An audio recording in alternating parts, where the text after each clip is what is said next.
I get there. I was supposed to fly out Wednesday night for my big show. On Thursday night. Live show. My big live show. Trent Mabry live. My live performance. My live stand-up performance. Your big live stand-up performance. Yeah. I was supposed to fly in, have the day, have Thursday to spend time with the family, and then go to the show at night. Yeah. Well, LaGuardia, Delta Airlines had other plans. Now, you didn't get screwed by the Microsoft. No, that happened on Friday. Right. They said weather, although the skies it was the most beautiful day I've ever seen outside. Well, was it weather where you were or where you were going? Who knows where the weather was? Who knows where the weather was? Somewhere. They can tell you anything. They can tell you anything. Yeah. You can't check. I'm not a meteorologist. So I can't. And even if you were, by the way, they don't know anything. Those guys have been in hot water for decades. Exactly. They don't know jack shit. They don't know jack shit. According to my dad. According to my dad, too. So anyway, they say weather. I get to the airport. I go through security. I'm there for about 30 minutes. First it's delayed. Then they go, we're going to cancel the whole thing. You know what? We can't do it. Yeah. We can't do it. So then I look. The next flight that I can get on is the next day in the afternoon, next Thursday. Jeez. So I go home. I take an Uber home. And, I sleep. I get... I clean up for a little while. Yeah. I wash my face. Yeah, I wash my face. I take my contacts out. I brush my teeth out. And I get ready for bed. Did a little light reading. I did some light reading. And then I woke up. I had my breakfast. No, so then I go back to the airport. Right, after breakfast and sleep. Yeah, and I go... Same thing. We've all done it. We've all gone through security. You think you know the routine. No, they change it every time. They change it every time. Yeah. So I start to take my shoes off. I start to put them in the bin. Shoes on, retard. No. They go, shoes don't go in the bin. Where the fuck would they go? I was here less than 12 hours ago. What changed? Everything changed. Take everything you know about TSA, throw that out the didn't window. you hear? Yeah. We revamped. We made some 12 hours have passed. We made some new rules. And you should have known. 8 a.m. today, no shoes out of the bin. Shoes don't go in the bin. You put them on the conveyor belt so your laces can get all tangled up. Yeah, laptops need to be wedged. It doesn't make any sense at all. No, it's crazy. They just make up their own rules. It's crazy. So the laptop, I still never know where it goes. No, you pull it out, they fucking throw a rock at your fucking head. It stays in the bag. They squirt you with water. It's in the bag. Put it in the bag. In the bag. So they go shoes. They don't go. Does it go in a bin? They don't go in the bin. Throw them willy nilly on the conveyor belt. One shoe gets lost. So fine. I go through security. Okay, fine, whatever. I get to the gate. I take out my little book. I start to read, and then it's delayed. I go. There's an alert. Delayed 30 minutes. Yeah. Okay, whatever. Fine. You go home. You read. So I'm looking around. Finally, they begin to board. A lady in front of me, I know a lady on the. It's another comedian, Sarah Huntington, friend of the show. Welcome anytime. Oh, from Indiana. Born and raised. Yes. So she's in front of me. She fly back for the big show? No, she's. It's her boyfriend's birthday. Okay, whatever. Yeah, doesn't matter. So she's in front of me. I get on the plane. I sit down on my seat. She's directly behind me. Okay. Person in front of me, guy in a turban. Oh, that's fine. I got no problems with that. That's okay. Right. Guy next to me. But party wonders. Guy next to me, directly across. Fast dash to the bathroom. Guy in a turban. Lady to the left of me, unaccompanied minor. Oh, really? Yeah. Oh, you're sitting next to an unaccompanied minor? Yeah. I mean, she's probably like 16, 17, whatever. She just looked at her phone the whole time. Guy to the right of me, across the aisle. Yeah. Priest in full garb. What? I mean, it's like a joke from the 40s. This plane is going down. It's the cast of a disaster film. It's like fucking Airport 76 in here. A Muslim, a priest. There's no shot in hell they're going to land this plane. It's going down. It's going down. Two comedians, fucking priest, the guy in a turban, and a teenager. We're fucked. It's over. We're gonna have to eat each other. There's one survivalist on the Bear Grylls flying in first class. Bear Grylls. It's not good. It's over. It's done. So luckily God. it landed like an hour late. I had to go directly to the show. But the show was great. The show was great. And then my flight back home got canceled. Just can't. Done. It's done. Turn it around. What do you think you're doing here? It's just to get to know you the first time you go to the airport. Yeah. Exactly. Just go around. Get comfortable. You must be Trent. Yeah. We'll be seeing you again tomorrow. Yeah, we'll be seeing you again tomorrow. So go home, brush your teeth, get ready for bed. Yeah. Read your little book. You thought the cast was crazy on the way here. Yeah. Should see who's coming on the way back. Exactly. But then finally it took off. I stayed another day. I lost a day, then I stayed another day. And that flight, I mean, it went smooth sailing. The fucking pilot backed out of the gate. He took off immediately. Oh, wow. He's no waiting. Yeah. It was great. But that's how it should be, but they can't figure it out, and they should ground all flights. We did, when I flew in yesterday, or 2 nights ago. My God, it was the classic LaGuardia going over the river. Yeah. And we're coming in fucking hot. Yeah. And the water's just getting so close. I know. And then there's like weeds and grass and it's like half swamp right there. And you're like, God damn. And then and we're coming in like hot, it feels like. And we hit I swear to God, like the left wheels hit the ground and the right wheels do not. Yeah. And it's like, and then the right, and then it's just like, and then they pulled every fucking emergency brake. I mean, just to stop from going to the other side of that river. Yeah. It is about a 13-foot runway. I know. Every time you fly in, you go, this is it. This is it. This is the one. This is where we're going to land in the river, and we're fucked. Yeah. It's going to be Captain Sully all over again. Well, Joe, would you like to explain to the folks at home what they're listening to? Well, sure. If you're new to the podcast, this is the Echo Chamber podcast. It's the only podcast where two comedians read the Wall Street Journal because one of us gets it for free from work. And we'll never tell. We'll never tell. Well, Trent, let's give the viewers and listeners at home a little rundown on the stories that we're going to cover today. Well, from the I would journal. love nothing more, my friend. In our first story, restaurants. Restaurants. We know them. You know them? You love them? They're putting robots in the kitchen. Speaking of robots in the kitchen, we might be adding some robots to our hands. This is from the Wall Street Journal. Are 3 thumbs better than 2? No. Well, we're going to find out. Was that written by a gamer? Well. Wow. Well, we also this is a story we missed recently. The gunman. The gunman who tried to assassinate Donald John Trump or Jay, I believe it's just Jay. Our former president. Well, people can't believe it. People that know him, they go, we can't believe it. They're baffled. They're baffled. Yeah, that's well, what they always can't get a read on this guy. They can't figure out if he's left, right, up, down. No. But we'll get into it in the story.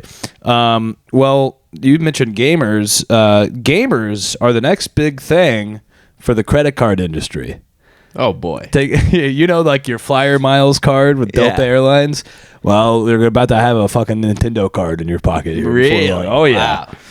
The next big thing. Oh, boy. Well, we'll hear about that. We love the credit card industry. we do. we support them. And, I love every decision they make. Well, speaking of guns and 3 thumbs and all that sort of thing, there's a wacky 18th century firearm. It's coming up in many modern gun debates. Their lawyers are using it. Oh, there's a law? Well, there's a gun control hot button issue.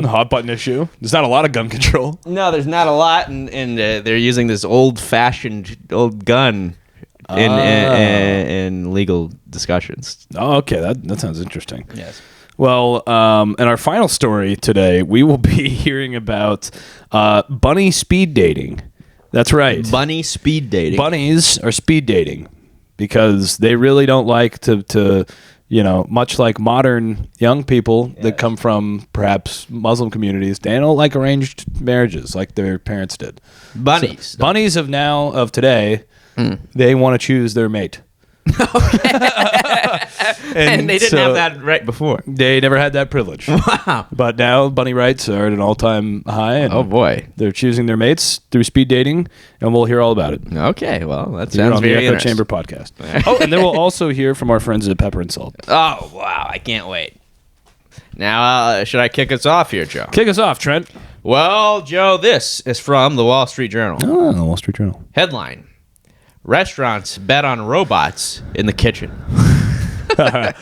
Now, what kind of restaurants are we talking about? Well, there's one specific one. It's in New York City, where we are right now. Wow. Very New York City. Yes. Colonel, that's the name of the restaurant. Colonel.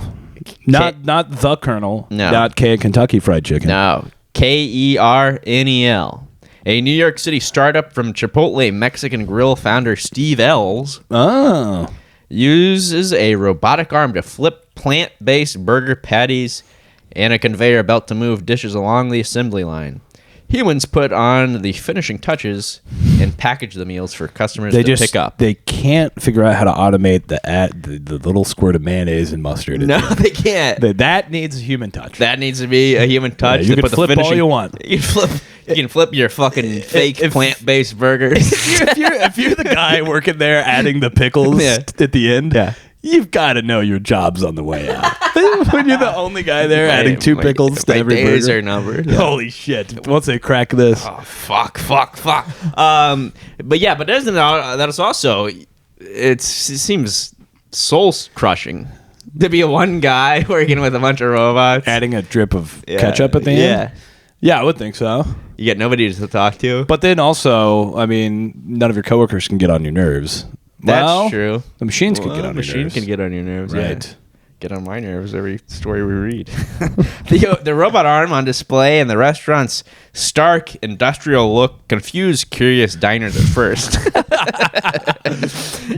Seems a little off-putting. Yeah. This fucking sucks. Yeah. Anybody that steps foot in there, you go, this sucks. Yeah, what the fuck is this? L's temporarily closed the location in early July for around 10 days to add clues like seating, pictures, warmer colors, and softer lighting to help signal that it actually serves food. It's not just a terrifying hellhole. What was it like? Fucking industrial what was it? lights. Black and metal at first. It's like fucking you walk into like an emergency room. Every like chic whatever like casual dining place in Manhattan wants to have this like minimalist metal white barren vibe. Yeah, and it's always makes me feel like I'm gonna kill myself every time I go in there. Yeah, we need wood and plants. Right, you need dark I'm trying to eat candlelight. I'm not trying to fucking hack. No, I didn't just just break my arm. No. Just I'm not Edward Snowden. I'm trying to have a sandwich. Right, yeah. Quote, people open the door, they came in, they're like, what is this? Well, it's a restaurant, but it's not obvious, Els said at the Wall Street Journal Global Food Forum last month. Now, there is a guy working in there, right? Yeah, but he's in the back. So you start with the robots. Right? Yeah. The robots are who's taking your order. Yeah, you walk up, you fucking press a screen. They got one fry cook in the back, and the robots are up the front. How may I help you? Welcome to Food Place. Yeah, the restaurant with a warmer vibe reopened this week. Restaurant companies are making multi-million-dollar bets that robots can be taught to cook, taking a page from industries like auto manufacturing that paired automated systems with human workers to boost productivity. Chains such as Chipotle, Sweet Green, and others are testing expensive machines to mix greens, cook burgers, and peel avocados. Peel avocado? I mean, that doesn't seem easy. No. I mean, that's advanced. Everyone is different. The avocado. Yeah, some are harder than others. Some are harder, yeah. Restaurants face tough challenges in automating kitchens and efforts so far have been halting. Unlike most auto parts... We're just not there yet. We're just not there. Unlike Thank most God. auto parts, Joe, food is soft and sometimes slippery, That's true. requiring dexterity beyond the abilities of most of today's robots. I'm surprised these companies don't just decide to make the food hard and dry. Hard and dry. It's just easier to operate. Yeah, so we're going to switch the food to hard, dry. We're going to make hard and dry food. So. Yeah. Welcome to the new Chipotle spinoff. We're going to make the food hard and dry and the lights as bright as possible. Yeah. You'll be blinded as soon as you walk in. Here's a tough biscuit. Yeah. Chipotle tested a, quote, this is the name of the robot, Chippy. Just, it's a cold, lifeless metal fucking... Yeah. You know what the restaurant does, Joe? What do you think it makes? Well, it sounds like it makes plant-based burgers. No, Chippy makes tortilla chips. Right, sorry. So, Chippy makes tortilla. Oh, what does Chippy do? Yeah, Chippy. Right, of from course. Chipotle. Yeah. How could I be so naive? Right. And they also try it out in an avocado to cut core and peel avocados before humans mash them into guacamole. They can't figure out. They figured out as a robot to make the cut an avocado, but they can't mash. They can't figure that out. Yeah, I mean, because you can't just do this back and forth. It's all going to pile up around the sides. Yeah, you need. A different. It's like, you know what it is? It's like trying to like finger a girl or something. The same one stroke is gonna. Yeah, and they're probably talking about that. They're probably talking about that. Yeah. What works for one doesn't work for the other. And Exactly. I learned that the hard way. The company passed on Chippy because of the cost and setup and cleaning. They passed on Chippy? Yes, they go. What they did? They fucking pulled the plug? Chippy's dead. Yeah, they took him out back. Well, you told me Chippy's dead? Chippy's dead. They put him in the deep fryer. You don't pass on a robot without unplugging it permanently. Yeah, the cost of setup and cleaning can't set out much of the labor savings. Chippy loves you. But Chipotle hopes to put the avocado robot into restaurants by the end of this year. Los Angeles-based salad chain Sweetgreen intends for robots to staff all of its new restaurants in tandem with human workers and is rolling out the equipment to new and existing locations. The proprietary robot shoots kale, cheese, and other ingredients down tubes into bowls traveling on a conveyor belt. It sounds so appetizing. That's what you get that. Tubes? Yeah. Fucking kale shoots out the fucking tube. Croutons. Like you're at the fucking bank. Yeah, you're at a trough. Yeah, eat pig. Fucking trough in Midtown. And other ingredients on tubes traveling on a conveyor belt, then spins the meals to mix them. A small crew of employees adds finishing touches such as everything is avocado. They add the avocado. Can't crack that. Yeah. They can't crack it before placing the entrees on a shelf for pickup. Quote, we really do believe the next platform shift in restaurants is going to be automation, Sweetgreen Chief Executive Jonathan Neiman said. What an awesome guy. At a June investor event. Yeah. So we're about 5 years from going. You go to McDonald's, they fucking shoot goo in your mouth and tell you to keep it moving. Yeah, they shoot you with a fucking laser beam if you don't keep it moving. Keep it moving. Yeah, they view you as an assembly belt too. Next. Yeah. Yeah, well, profits will be at an all-time high. And that, if anything, is something that we can all look forward to. Right. Yeah, exactly. Profits. Something that we all share. Something that trickles down. Exactly. So we've learned anything from Ronald Reagan. Yeah. Well, you know, speaking of robots and automation, maybe the thing they were missing with the avocado was the thumb. Now, the opposable thumb. The opposable thumb.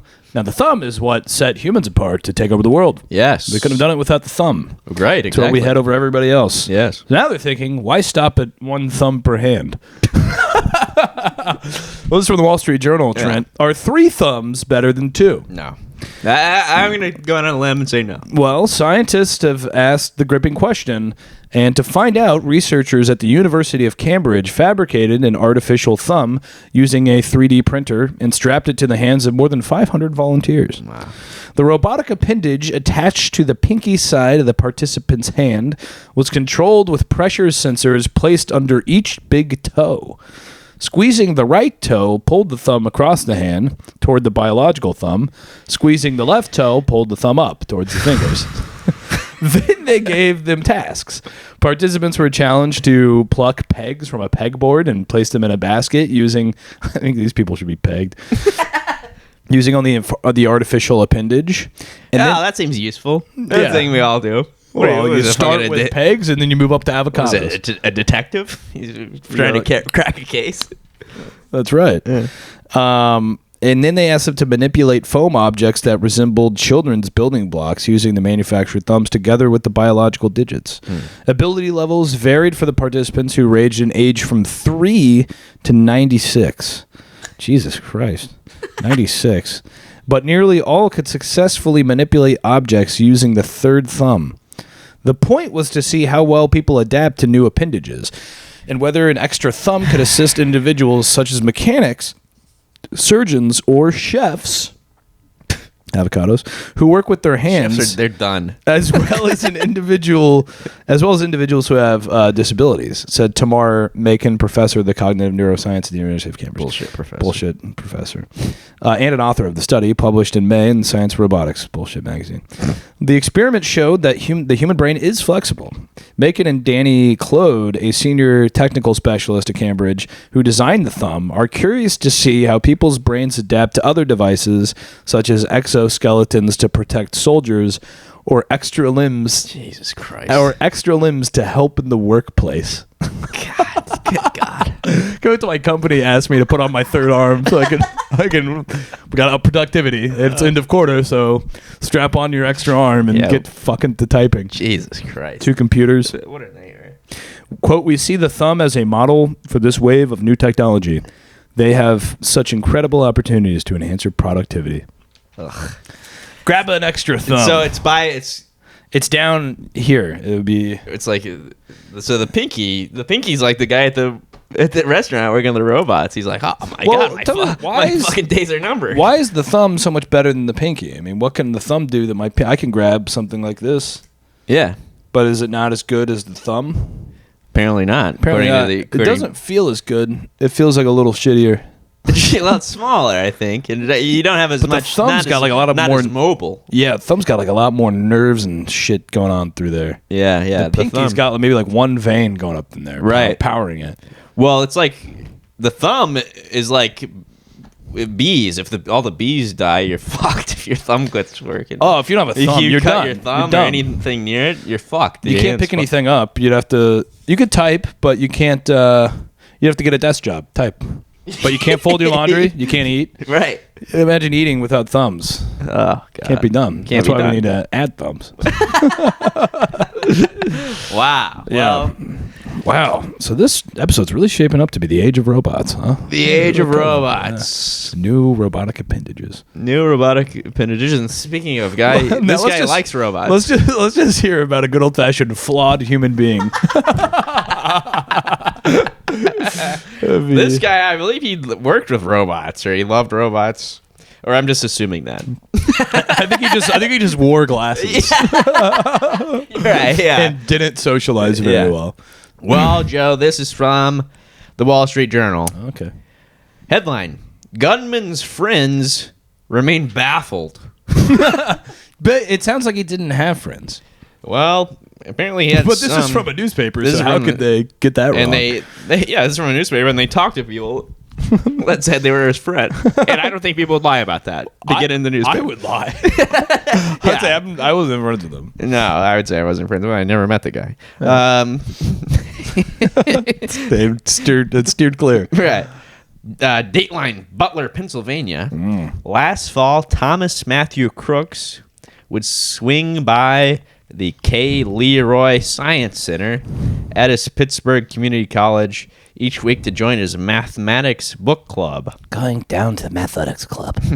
Growing animated when discussing logic concepts and having little to offer when the conversation turned to politics, according to a friend in the club. That's because he's quietly sitting there thinking, I'm going to fucking blow his brains out.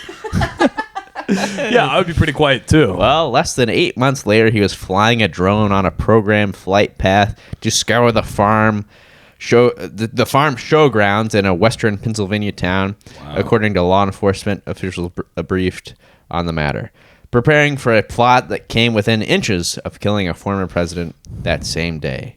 It has even oh my God, I can't read. It has even left those close to him baffled at how they could have missed his apparent descent, and investigators still hunting for clues. By the way, any time anybody does something, like tries to kill a guy or whatever, they interview his neighbor, they go, I can't believe it. Yeah, nobody ever sees it coming. They can never believe it. But also, if you were going to try to do something like that, assassinate a world leader, whatever you want to call Donald Trump, wouldn't the move to be to not tip anybody off to make it seem like I would You keep would that go- to myself, right?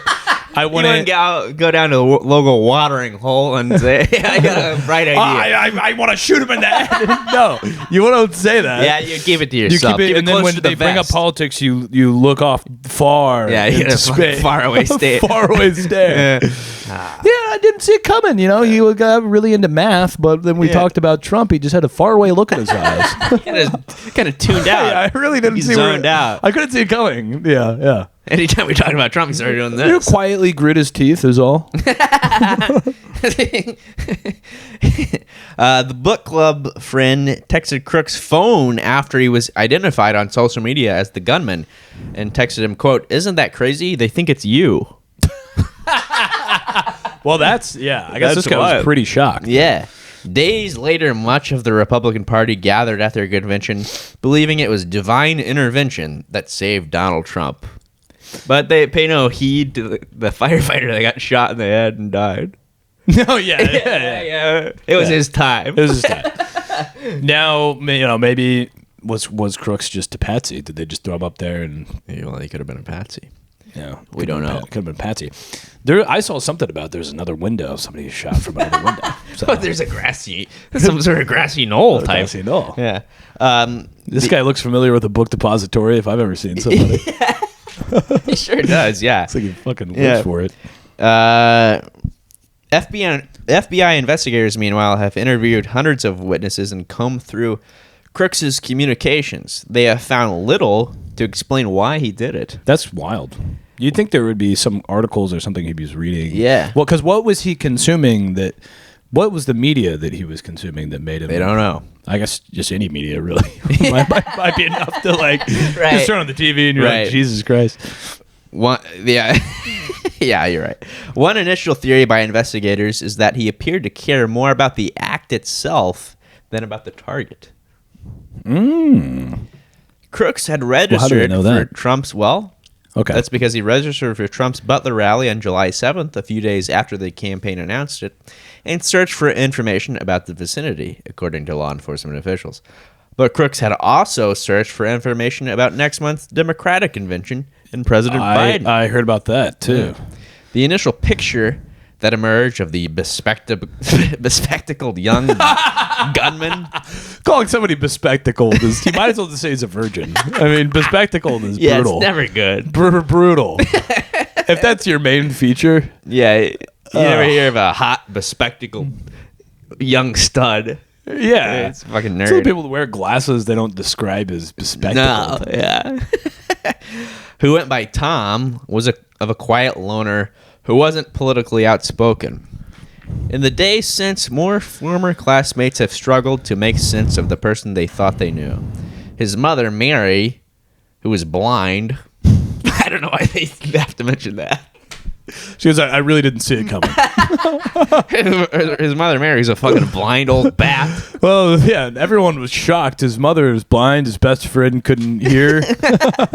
Why does that matter? Why do they need Well, it's funny they're talking about these people are shocked and they're losing some of their main senses. Like they can't even get a read on them. If they wanted to. Yeah. His mother Mary and his father Matthew have been cooperating with investigators, but seem to have little insight into their son's planning, law enforcement officials said. Investigators who searched Crooks' home in Bethel Park found it cluttered and dirty, like that of a hoarder. Yeah, that looks about right looking at him. Yeah. Crooks told his boss at the nursing home where he worked as a dietitian's aide that he had something he needed to do and requested Saturday off. Man, the guy who put in that PTO request. Sounds good. Yep. Well, you have something to do. Enjoy your Saturday. Say, isn't the president coming to town? The 20-year-old Crooks spent the past 2 years getting his engineering degree at the Community College of Allegheny County and impressing classmates with his mastery of the subject. I'm sure they were so impressed. Yeah, why is that? That's such a weird thing. Oh, my God. Yeah, I'm always so impressed by the guy who knows everything in class. Wow.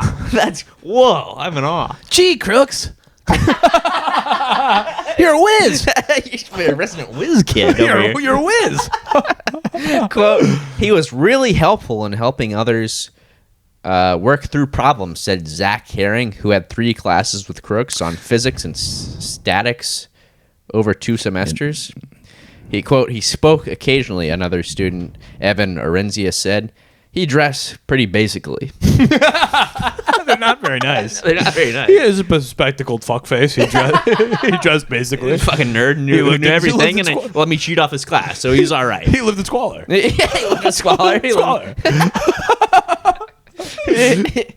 lived in squalor, and he didn't know jack shit about politics. He was a bespectacled fuckface. We don't know why he did it. Yeah. Fucking idiot. Bespectacled fuckface. He was also quietly, this is wild, he was also quietly receiving several packages that were marked hazardous material. Okay, well, yeah. Some of which law enforcement officials think he might have used to make a pair of homemade bombs that investigators found in his Hyundai Sonata, parked not far from the rally. Everybody finds a homemade bomb in the car. Yeah, never goes off. No one can ever crack making the bomb. No. Everybody that shoots a guy also has a homemade bomb. Yeah. Couldn't figure that out. Bought a gun, shot somebody. Right. Yeah. I mean, the last big shooting in the subway, they found homemade bombs. Yeah, they never go off. Yeah. Yeah.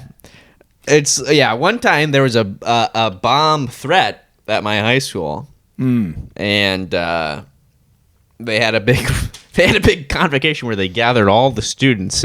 That's a great idea. Yeah, let's put them all in one room. What a bunch of idiots! Yeah. You think you'd disperse people? But I knew nobody. Now, guys, one of you in this room has a very dangerous bomb. I want you to come forward. Right. Yeah. But if I was trying to make a homemade bomb, I mean, yeah, I wouldn't know where to begin. I guess I'd strap a few M80s to like a bowling ball. Yeah. Like a fuse coming from the top of it. A bunch of duct tape. Yeah. There's always a lot of duct tape. There is a lot of duct tape. Doesn't seem like that's and I like all the at the airport, all the prohibited items. They have the gun, and a stick of dynamite. And then it's always the bowling ball bomb. Yeah. No other type of bomb. That's the symbol. With a fuse. Yeah, with a fuse. Few of Crooks' friends and acquaintances appeared to know of his shooting prowess. He didn't really have. He didn't hit him. So he got the ear. So, I guess if he didn't turn his head, he had him, right? Yeah, I guess so. Even though it was divine intervention. Even though he frequently went to the shooting range. Trump is now a religious figure. Right. So. Yeah, exactly. Even though he frequently went to the shooting range with his father, whose AR-15 rifle was purchased years earlier, he would ultimately use that rifle in the attack. It was one of more than a dozen firearms the elder Crooks owned and kept inside the home. I don't know why you need a dozen. You need a dozen. Yeah. Did you hear the thing J.D. Vance said about it at the Republican National Convention? No. In his insane speech? No. He's talking about his grandma. He's like, my grandma had 12 guns, taped under fucking the coffee table everywhere in the house. John Wick. Just in case somebody broke in, she could grab one anywhere and shoot somebody. Yeah. And he goes, and that's what this country's all about. It's so insane. Quote, he never talked about anything other than classwork. He never mentioned a single thing about his personal life, Herring said. Even his bedroom displayed little sign of his plans, FBI Director Christopher Wray told lawmakers. It did display signs of somebody who's mentally ill. Yeah. Exactly. Yeah. What did they expect? A picture of Donald Trump with a bullseye on his head? Fucking target. They're acting like, Yeah. The way people think about this is idiotic too, because everyone is speculating, well, he's a registered Republican. Yeah. And it's like, but he donated to the Democrat. He donated $15. $15. If you're going to pull the trigger and get on a roof where you're going to get shot, right, you're not thinking left versus right. No. You have voices in your head at that point. There's a voice in your head that's going, do it, Crooks. Right, do it. And he's going, the voices are getting louder. Yeah. It's not like, he doesn't agree with environmentalist policies. Right. Yeah. No, well, he's a fiscal conservative. No. The friend from the book club would occasionally try to bring up political topics. Crooks would politely engage and give moderate, the slightly right of center views, the friend said. Slightly right of center views. I wonder what. Yeah, I mean, I guess we'll never know what his motivation was. But he was. Again, I think he was probably just like schizophrenic or something. Yeah, I mean, you have to be mentally ill to try to kill somebody. I think. I don't know if that's. It seems like a strong stance, but I would think so. Yeah, in a way that you know you were for sure going to die. Right. Moments after you try. Mm-hmm. I mean, yeah. What are the? You know what? He let his intrusive thoughts win. and you gotta, when you hear your intrusive thoughts, you gotta say, no, not today. Not today, thoughts. Yeah, you know, the voices are getting louder. I feel like I'm losing it. I'm gonna do something crazy. All right, Crooks. Well, you know what he could have done instead of shoot the president? Played video games. Yeah. And while he's at it, he could have got a credit card. Oh, wow. The American dream. Sure, yes. Well, see, Trent, this is from the Wall Street Journal. Gamers are the next big thing for the credit card industry. Oh. Matt Herzog spends 50 hours a week playing Xbox. That's a lot of hours. That makes the 50? 50. Jesus Christ. I think you said 15 at first. Yeah. I mean, even when I play Zelda for 3 hours a week, I feel like I should get my life back on the rails here. Jesus. Oh, my God. That's 50 hours a week playing Xbox. That makes the 37-year-old part of a key target market for big financial firms. He's 37. Yeah. And banks are seeking out 37-year-olds, basically millennials, in the $57 billion a year video game industry. Leading the charge is Barclays. The Barclays Center. The Barclays Center, who is a big player in the U.S. credit card industry, which I was not aware of. I didn't know that either. Yeah. They built a center, which wants to do with gamers what card companies long ago did with airline passengers. Yeah. Boost loyalty and spending by offering customers rewards when they charge their card. You see, last fall, Barclays introduced an Xbox MasterCard. Jesus. In collaboration with the game console's parent company Microsoft, cards tied to Sony's rival platform PlayStation have been available for years. I didn't know that. With Capital One and Bread Financial. Bread Financial. Herzog, a New Jersey program manager for a healthcare company, bullshit job, was an early adopter. It's gotta be a bullshit job if you can play 50 hours a week. That's more than a full-time job. I mean, there's not enough hours in the week to do anything else besides those two things. Yeah. You got like enough hours left to sleep, pretty much. Herzog, a New Jersey program manager. Oh, yeah, I already said what he is. 6 months ago, he signed up for the card with a $10,000 limit and a 19% annualized interest rate. He instantly got $50 in points for buying games. Whoa! He said, what's that? For the small cost of 19% in interest. $50. Yeah, that's right. That's like $50. That's enough to buy a half of a game. You can buy half a game, or you can get some sweet decals. You could mod. Yeah, you can probably get a couple DLCs. A couple DLCs, maybe some mods. Yeah. He said incentives like these have led him to spend more, including in in-game purchases. Rack up that 19% interest rate. In-game purchases such as virtual currencies. I need to buy more simoleons. I need to buy more virtual currency with my real money. My real currency. Jesus Christ. But it's not real. It's a credit card. I know you have to pay it. It's an Xbox credit card. It's an Xbox credit card. It doesn't even count. Recently, he charged $200 to buy Sega's Dreamcast, a retro console, and 2 games. I guess you could do that, too. The rewards get you with the Xbox cards are very lucrative for me, said Herzog. What an idiot. Just, who would say that? Very lucrative. These are very lucrative for me. Yeah. My 50 hours of gaming. I get a new virtual outfit. And I don't have to pay out of pocket for it. I can reconcile next month. Barclays and others are targeting the critical demographic millennials, or those now in their late 20s and 40s, have turned to plastic later than prior generations, industry analysts say, partly due to a 2009 law that banned aggressively marketing credit cards. Well, his generation's habits are also shifting. Millennials are turning to cards as they start families, buy homes, and cope with rapid inflation. Pay it later. Pay it later. Put it on the card. Put it on the card. Put it on the card. We'll think about it later. I've got to get a decal. I've got to get a I got to get a new outfit for my character. The Tunic of Time. Ooh. Still, guessing the behavior of consumers, particularly younger ones, with shorter credit histories can be tricky. Wells Fargo lost $10 million a month on a card targeting younger borrowers that offered perks for paying rent, partly because it overestimated how many users would carry a balance. So they thought these guys are never going to fucking pay this shit off. And then everybody did, and they lost $10 million a month. Oh, jeez. So is the Xbox card going to work? I doubt it. Yeah.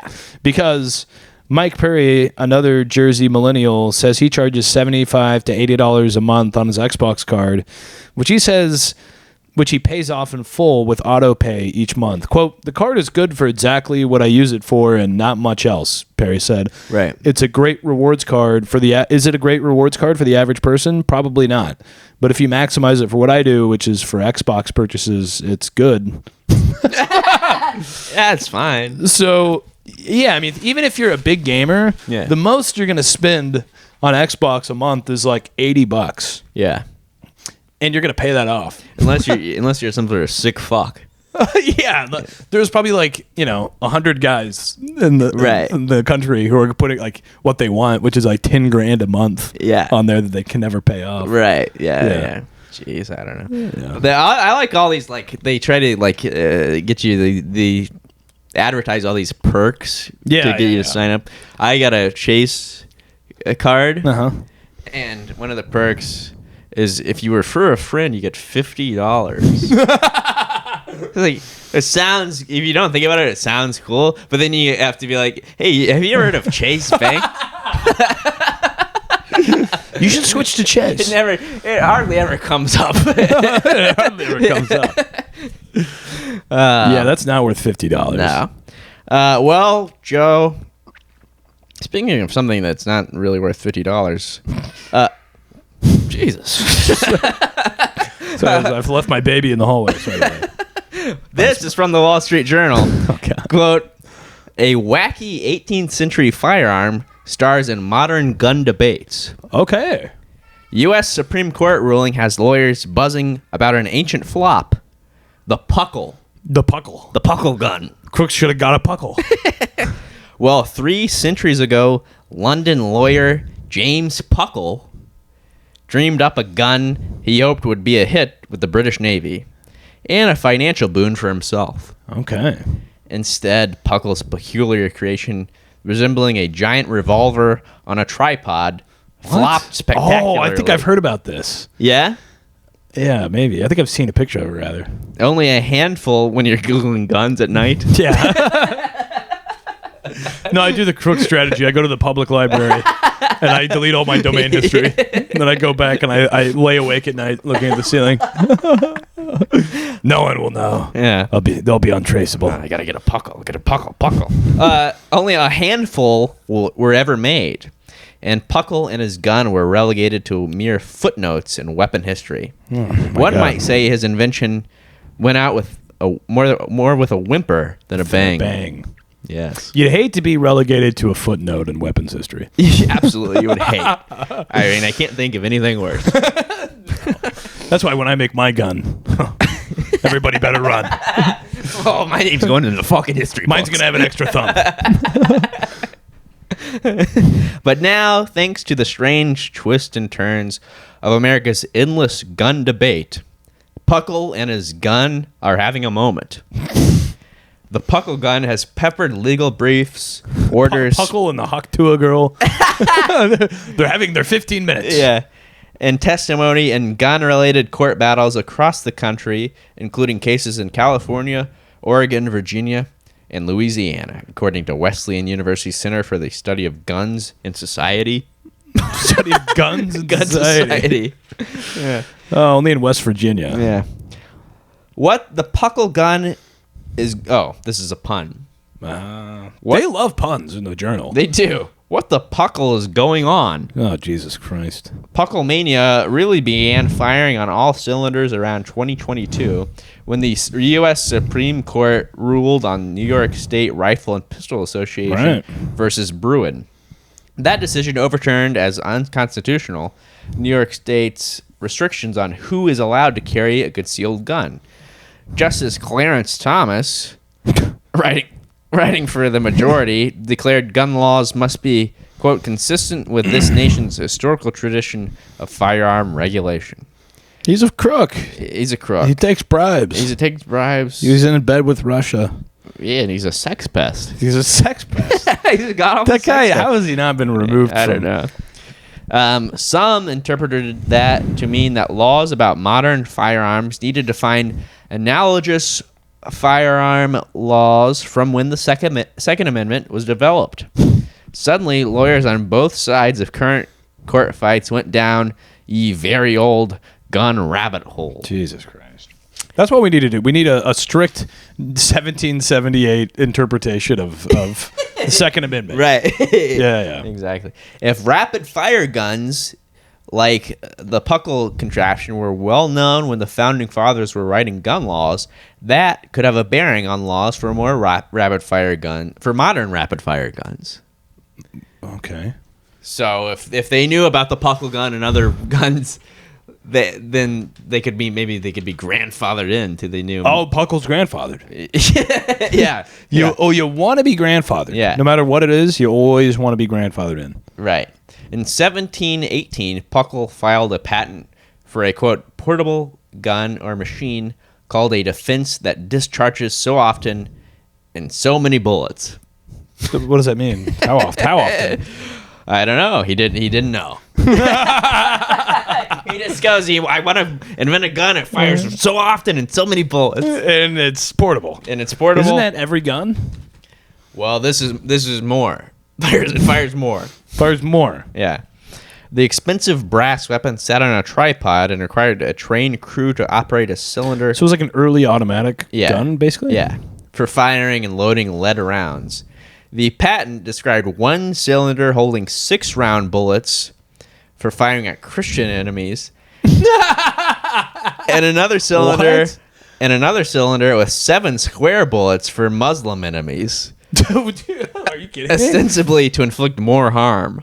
Jesus. Yeah. Christ. That bullet configuration, quote, even by And that stands up in the court of law. that And Clarence Thomas says that's good here. and that's good. And every American has the right to have one. Yeah, they must. Required to purge blood. Everyone gets a Puckle. It's cool that you have one extra bullet Yeah. for the Muslim enemies. Yeah. It's interesting. Right. That bullet configuration, quote, even by 18th century standards, screams whack job, says Jonathan Ferguson, keeper of firearms and artillery at the United Kingdom's National Firearms Center. The British military punted on using the Puckle weapon, deeming it clumsy and unreliable. Undeterred, Puckle sought investors. In a demonstration, his crew fired 63 rounds from the gun in 7 minutes. Fast for the time. The public reaction? Meh. Wow. Okay. Yeah. Nobody gave a shit. No, nobody gave a fuck. Puckle's sole customer appears to have been the Duke of Montague. You can always count on the Duke of Montague. Yeah, absolutely. Yeah. He purchased 2 for a Caribbean expedition. One for the Muslims, one for the Christians. Exactly. We're going to the Caribbean. Yeah. Puckle died shortly after his gun flopped in 1724. If you live by the Puckle, you die by the Puckle. Ferguson at the National Firearms Center places Puckle in a tradition of wacky gentleman inventors.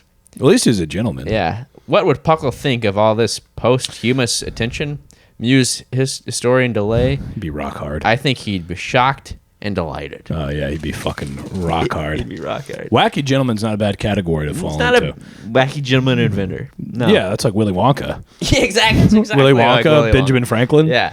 You're in good company. Wacky gentleman inventor. Mm-hmm. And, with the Supreme Court rulings. The guy invented a cylinder to shoot more bullets at Muslims. He's a wacky gentleman. He's a gentleman. Yeah, he's just he's a wacky gentleman. Just a wacky. But a gentleman he is. He's eccentric. He's Square bullets because it will kill them harder. Jeez. What difference is that going to make? You're shooting somebody in the head, they're fucking dead. Yeah, I don't know. But maybe not with a Puckle. With a Puckle, you never know. Yeah, Puckle.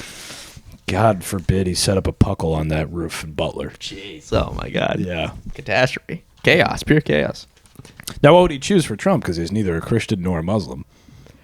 It's Well, sort of an unbridled capitalist. People believe he's the second coming of Christ. That is true. Well, Trent, this is from the Wall Street Journal. And this is our last story for today. Looking for lasting matches, bunnies try speed dating. That's right. Fans say allowing rabbits to choose their mates can lead to happier relationships. And this is what we all need. Well, actually, a lot of people. So, well, it took just. Why won't someone think of the bunnies? Yeah. Well, more money. Well, you never believe this, but since the pandemic, more money has been spent on rabbits than ever before. Really? Probably. They say that about everything. Yeah, they do say that. I guess it makes it. People are buying rabbits and the animals. Yeah, because everyone lost their mind to fill their time. Their hair lost blue their and buying a rabbit. And, you know, J.D. Vance is fucking his couch. Yeah. It took just one round of speed dating for Daisy, who had spent the preceding 6 months single, sullen, and lethargic, to find a new mate. Join the club, honey. I'll make you happy. Timothy was kind of suave. He just went right for it. Andrew College, a freelance. They like that. Yeah, they like that. Women love that. They act like they don't want it, but they want that. Oh, yeah. Yeah. Well, that's according to Andrew College, a freelance tutor and videographer from Brooklyn, New York. Bullshit job, bullshit bro. Who said the Bachelor who won Daisy's heart. Daisy, an 8-year-old black bunny, chose Timothy after losing her previous companion, Bill, a black and white rabbit who had been college's first ever pet. The match was made at a PetSmart store in Manhattan. Oh, it was a meet cute. It was a meet cute. Quote, we often joke it's like the Bachelor TV show. Who's going to get the rose? Said Thea Harding. Get this, a professional rabbit behavior consultant. Bullshit. Talking about a bullshit job. I mean, imagine just telling people at Thanksgiving, what are you doing now? Well, I'm a professional rabbit behavior consultant. What is the behavior to... They shit and they fuck and they eat. End of story. Right. Literally end of story. Yeah. Well, they say, "What's up, Doc?" They do say, "What's up, Doc?"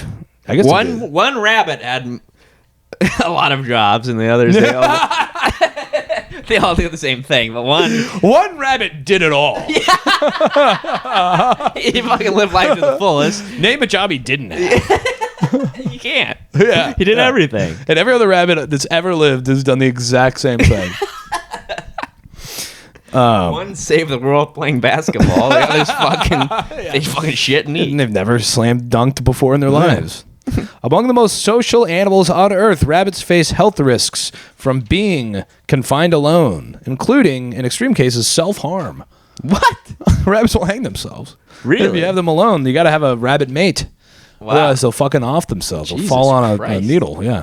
You know, we had a rat. My mom got a bunny for us when we were kids. Oh, really? When she lived in this duplex. Yeah. And we were like between the ages of like 4 and 9. Mm-hmm. It was just a nightmare for the rabbit. Yeah. It hid underneath the couch, like trembling in fear. Oh, God. And my mom couldn't handle the stress that the rabbit compounded onto the raising 3 boys. Yeah. So one day she just drives to like a farm somewhere and opens the door. Jesus Christ. Let it go. Oh, my God. It made up some story for us, but it immediately was murdered by a hawk within probably moments. Oh, 100%. Yeah, it was domesticated, didn't know how to survive out there. No survival instinct. No, it just got absolutely destroyed. But it was pretty depressed and crazy, and this explains why. Yeah. Because Germany and Switzerland have laws against keeping single rabbits. Obliging owners to replace deceased companion animals. Harding says allowing bunnies to pick their own mates generally leads to happier relationships than when owners decide on a match. I didn't know that they need a mate. They gotta have a mate. They gotta have a mate. They're serial daters. Wow. Serial daters. And they gotta pick their own. They want to... They gotta pick their own. I can't fault them for that. I can't fault them for that. When Harding facilitates a speed dating event for a client... It's insane. She typically chooses 3 single males or females, as the case may be. Most rabbits prefer a partner of the opposite sex. Yeah. But not all. Huh. A lot of them have And there's nothing wrong with that. There's nothing wrong with that. And rotates them through a pin with some toys and hiding places. Usually, there will be different chemistry between each date, Harding said. Grooming, sniffing, hopping around, laying down, eating are all good signs. If it isn't going well, the rabbits might bite, lunge, or box. They box, Trent. The popularity of rabbit speed dating has increased since the pandemic. Yeah. Which saw a spike in adoptions of rabbits. Can you imagine adopting a fucking rabbit shut in? I'm going to buy a rabbit. Just what is holding up your suicide? I mean, just fucking jump out the fucking window. Harding says that she usually tries to pair single bunnies with rabbits who have been stuck at the shelter for a long time. Yeah, everyone wants one of those. The bunnies should be fucking shut in, sprayed or neutered so they don't breed well like rabbits. Like rabbits, yeah. I mean, that's all they want to do. Maybe here's a novel idea. This is all I'm saying. What if rabbits aren't pets? Joe, I can't believe what I'm hearing. Throw them out there. Yeah, maybe they're not supposed to live be pets. on carpet. Here's what I'll say. I'll go a step further. Only 2 pets you should have: cat or a dog. That's it. I'll take it one more step further. No cats. I can't sign off on that. But what do they do? They bring no value. No, that's not true. Well, I guess one sitting in the window is kind of cute. Well, yeah, you get this one sitting in the window. That's kind of nice. They curl up with you. Maybe not the energy you give off. Cats, dogs, ponies. Maybe a small pony. Nah, pony. I Send it to the fucking glue factory. Fuck a pony. Well, we definitely shouldn't have rabbits. No. Sarah Healy, a teacher on the board of Friends and Rabbits. A rabbit rescue in Washington, D.C. Yeah. In the Baltimore area. Friends and rabbits, sure. Dedicated bonding room next to her own bedroom. The room's decor is more youth hostile dorm than Bunny Moon Suite. What the fuck does that even mean? Oh, I forgot to mention the bunny moons. Once the speed dating is over, some owners opt to take the rabbits on a bunny moon. So they can get to know each other. Yeah, so it's actually, you can laugh all you want, but okay, well, I guess some are bunnies, they can't just start, they need to go on a bunny moon. Yeah. Well, they have to live in sin. They have to live in sin. Quote, usually I'm up all night the first few nights listening to them chase each other and mount each other, Healy says. Yeah, what the fuck is sick fucking pervert? This is a sick freak. I'm not going to put my fucking ear to the door. Yeah, I'm up all night. I'm not going to sleep. I just got to keep listening to this. She says she's hosted hundreds of bunny moons, but not all of them end happily ever after. Oh, no. Much like honeymoons, human honeymoons. Apparently, they go on to say rabbits get divorced, but wow, that's life. Right? Jesus Christ, that's life. So take your rabbit on a bunny moon. Take your rabbit on a bunny moon, or don't have it, or give it away. Give it away. Yeah, or put it on the fucking grill. Yeah, it's a rabbit meat. A little tough. I never had a rabbit. Have you had a rabbit? Maybe some sort of. I don't know. Maybe not. I've heard it's tough.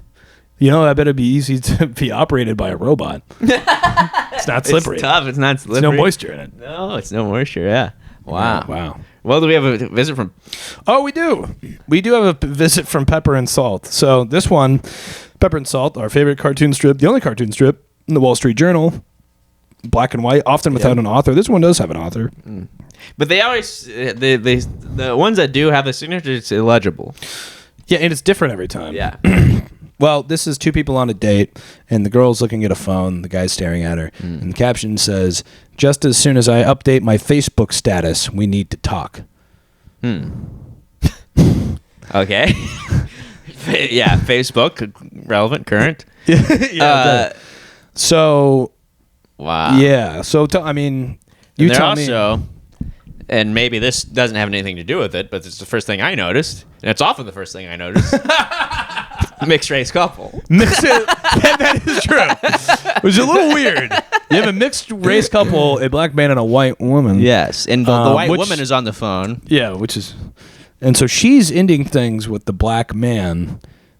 She says, "As soon as I update my Facebook status, we need to talk." Yeah. So I guess she's changing it from in a relationship to single. Or it's complicated, perhaps. Perhaps it sounds depending on how the conversation goes. Doesn't this seem like something that would have been out in like 2008? Yeah, when Facebook first came out. Yeah. And everyone was in phone zone. Yeah. I tell you, this damn phone zone. Everyone's stuck in phone zone. Can't even look a guy in the eyes anymore. This poor black man. You take this lady out for a nice dinner. She's stuck in phone zone. She's stuck in phone zone. She's got to break up with him. She's got to update her goddamn Facebook status. Oh, she's a god-awful bitch. She's a fucking white woman. Fucking god-awful honky bitch. Well, that has been this episode of Echo Chamber Podcast. Please like, subscribe, comment, leave a comment. Rate, review, share with all your that friends, shit. all that bullshit. Start following my YouTube channel at Nunnink Comedy. We don't know when yet, we are going to migrate the podcast over there. Podcast is migrating. It's migrating. So it's not happening anytime soon. I mean, it will happen sometime soon, but we don't know when. The timeline is still... Timelines, but go ahead and give that a subscribe. Yes. And follow Trent while you're at it. Yes, follow me and all that. That's it. That's the show, as always. And also. Oh, yes. I will be recording my first stand-up comedy special in Brooklyn, which I called a bullshit borough earlier. And it is. But until September, it's my favorite. So if you were in the New York City area, please come out on August 24th at the Gutter in Brooklyn to watch me record my debut stand-up special. Yes. And I'll put the ticket link in the comments. Oh, thanks, Trent. You're welcome, Joe. And as always, this is Trent Mabry signing out. And this is Joe Nunnink signing off. Bye-bye. Bye-bye.